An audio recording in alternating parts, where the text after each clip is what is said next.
कई ऐसे प्रकरण सॉल्व किए, कई ऐसे अनगिनत प्रकरण सॉल्व किए, मैं अब आपको बता नहीं सकता हूं।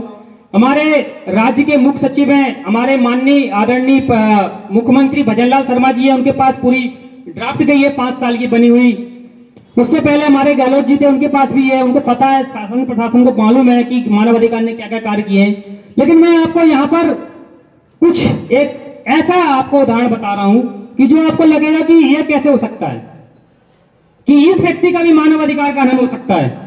लेकिन इसमें उस केस में ना तो केंद्र सरकार की गलती थी, ना राज्य सरकार की गलती थी, ना पुलिस प्रशासन की गलती थी, उसमें गलती जागरूकता की थी। यह बात है सीमा सुरक्षा बल की। सीमा सुरक्षा बल में हमारे रोहतास जी हैं, कमांडो हैं, फौजी हैं, ब्रांड एम्बेसडर है विराटनगर के हमारे।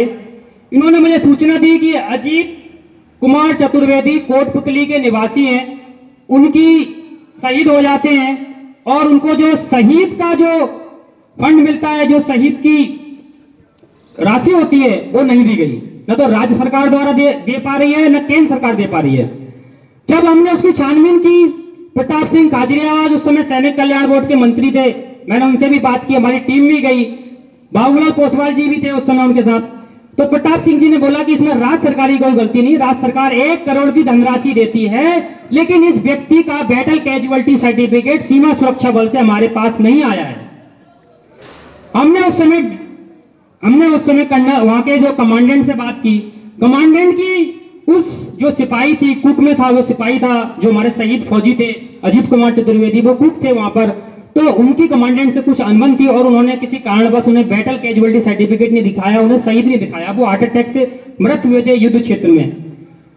मैंने डीजी से बात की उस समय और इस केस की मैंने छानबीन करवाई। 15 दिन के अंदर उस व्यक्ति को बैटल कैजुअलिटी सर्टिफिकेट दिलवाया और 1 करोड़ की धनराशि राज्य सरकार से और लगभग इतनी ही धनराशि बीएसएफ से उसको दी गई। आज अजीत कुमार चतुर्वेदी का परिवार कोटपुतली में निवास करता है। कोई भी व्यक्ति उससे मिलकर इस घटना की सत्यता की जांच कर सकता है।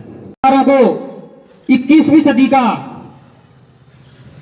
सदी का एक नया भारत के निर्माण में सहायक माना है।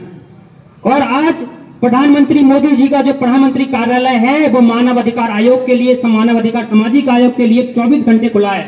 मैं शुक्रगुजार हूं माननीय नरेंद्र मोदी जी का, प्रधानमंत्री जी का, कि मैं कुछ नहीं कर पाता, लेकिन जो मैंने शिकायतें दी है माननीय प्रधानमंत्री जी को, 24 घंटे के अंदर निराकरण आ गया है। 24 घंटे के अंदर राज्य सरकार के पास पहुंची है वो शिकायतें और उसे न्याय मिला है। अगर किसी व्यक्ति को एग्जाम्पल चाहिए, अगर किसी व्यक्ति को इस संबंध में टेक्स्ट करना है तो वो रोहतास कमांडो को शिकायत दे दे, एफआईआर कर ली है, अब आप उसके संबंध में कार्रवाई करें। हम छानबीन करते हैं, पुलिस विभाग से बातचीत करते हैं तो पता चलता है कि दोषी वही व्यक्ति है, वो बचने के लिए हमारे पास आ रहा है। ऐसे भी अगर कोई प्रकरण आता है तो आप उसकी जांच करके हमारे पास भेजना, वो आपको न्याय दिलाएगी, न्याय के लिए कृत संकल्प रहेगी। ये मेरा आपसे वादा है। जय हिंद, जय भारत।